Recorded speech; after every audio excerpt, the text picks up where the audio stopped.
Assalamualaikum warahmatullahi wabarakatuh. Selamat berjumpa di video pembelajaran bahasa Indonesia. Kali ini kita akan belajar bagaimana caranya menulis puisi. Jangan lupa tekan tombol like, subscribe, dan bunyikan lonceng untuk mendapatkan informasi terbaru dari SDMT TV.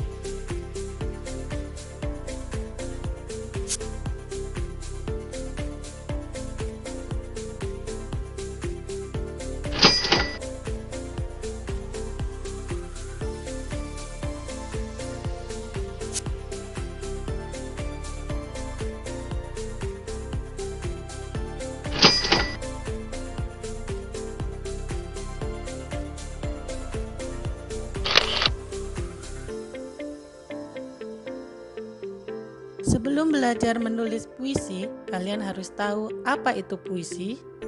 Masih ingat apa artinya puisi? Ya, puisi adalah curahan perasaan hati penyair terhadap apa yang dirasakan, dilihat, dan dipikirkan dengan menggunakan rangkaian kata yang indah. Sekarang, mari kita belajar menulis puisi. Sebelumnya, perhatikan langkah-langkah menulis puisi berikut ini ya. Pertama, pilih tema yang menarik. Kedua, carilah sumber tema yang sesuai dengan pilihan. Yang ketiga, cermati objek. Kemudian, catatlah objek-objek yang dijadikan bahan penulisan. Keempat, tentukan sajak yang akan digunakan dalam puisi. Kelima, gambarkan objek-objek yang diamati menjadi larik-larik puisi atau baris-baris puisi sesuai yang telah ditentukan. Dan yang terakhir, keenam, gunakan diksi atau pilihan kata yang tepat.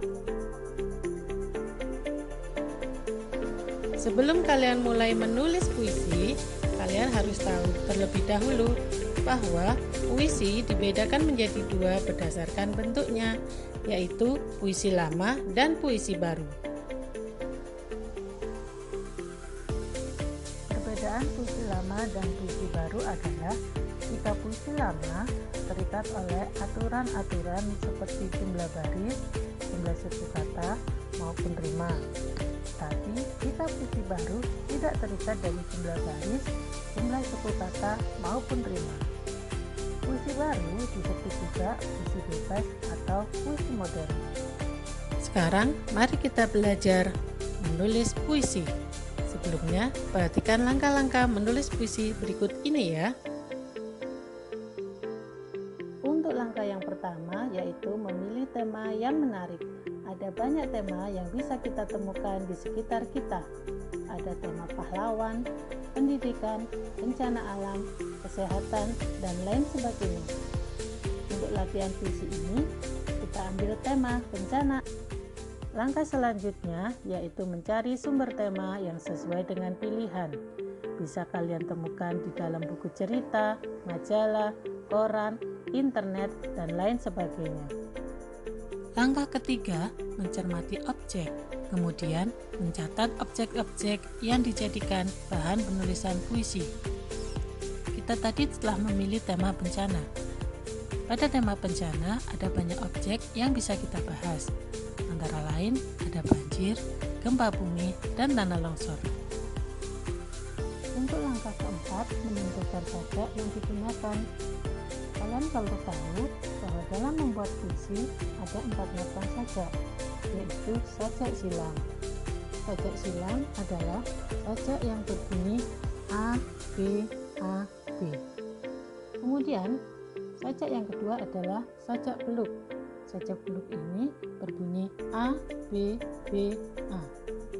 Yang ketiga adalah sajak pasangan. Sajak pasangan adalah sajak yang bunyi akhirannya adalah A, B, B. Dan terakhir yang keempat, sajak terus, yaitu sajak yang bunyi akhirnya adalah A, A. Dalam latihan kali ini, kita belajar dengan menggunakan sajak terus ya. Langkah kelima adalah menggambarkan objek-objek yang diamati menjadi larik-larik atau baris-baris puisi. Pada langkah pertama tadi, kita sudah memilih tema bencana. Kemudian, objek objek yang kita tentukan dari tema bencana adalah banjir. Dari objek banjir ini dapat kita bagi-bagi lagi menjadi sub-objek. Misalkan kita akan membahas penyebab banjir, membahas akibat dari banjir, dan membahas bagaimana cara mengatasi banjir. Setelah kalian menyebutkan sub-objek dari banjir, seperti apa penyebab banjir, dampak dari banjir, dan bagaimana menanggulanginya, kalian bisa mulai merangkai kata menjadi baris-baris atau larik-larik. Dalam satu baris biasanya terdiri dari 1 sampai 5 kata. Mari kita perhatikan rangkaian kata-kata yang sudah disusun menjadi baris-baris dalam bait berikut ini. Banjir menimpa seluruh negara. Alam seperti sedang marah. Semua ini peringatan darinya. Sadar manusia semua perbuatan mereka. Setelah terbentuk menjadi baris-baris dan dikelompokkan menjadi bait, maka langkah yang terakhir adalah menggunakan diksi atau pilihan kata yang tepat. Di sini kalian bisa mencari padanan kata atau sinonim dari kata yang ingin kalian ganti. Tujuan pemilihan kata atau diksi ini supaya puisi kalian menjadi semakin indah. Mari kita perhatikan baris pertama. Banjir menimpa seluruh negara.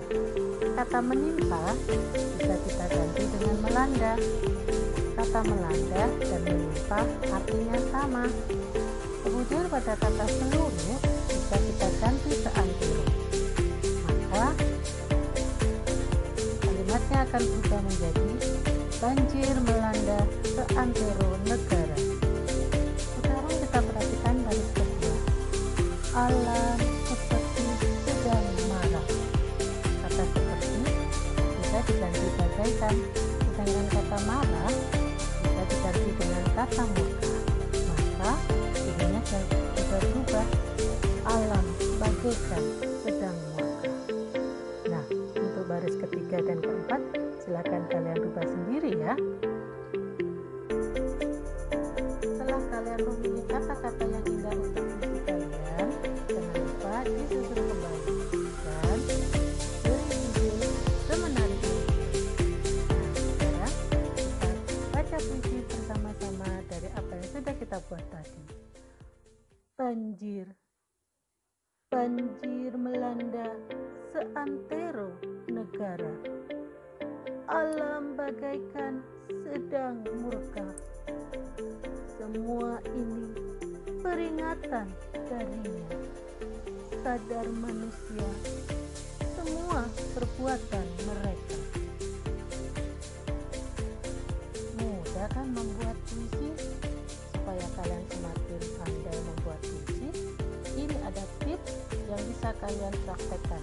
Yang pertama, kalian harus banyak membaca buku, karena buku adalah jendela dunia. Dengan banyak membaca buku, kalian akan mendapatkan ide-ide yang bisa kalian gunakan untuk menulis puisi. Setelah kalian mendapatkan ide, jangan lupa untuk segera ditulis dan bisa dibaca berulang-ulang, serta kalian bisa memperbaikinya. Selain itu, dengan banyak membaca, maka kita akan mempunyai banyak pembendaraan kata yang bisa memudahkan kita dalam merangkai baris-baris puisi. Cukup sekian materi menulis puisi. Semoga kalian bisa mempraktekannya dan bisa menghasilkan karya-karya yang indah lewat goresan tangan kalian. Terima kasih, semoga bermanfaat. Tetap semangat belajar. Wassalamualaikum warahmatullahi wabarakatuh.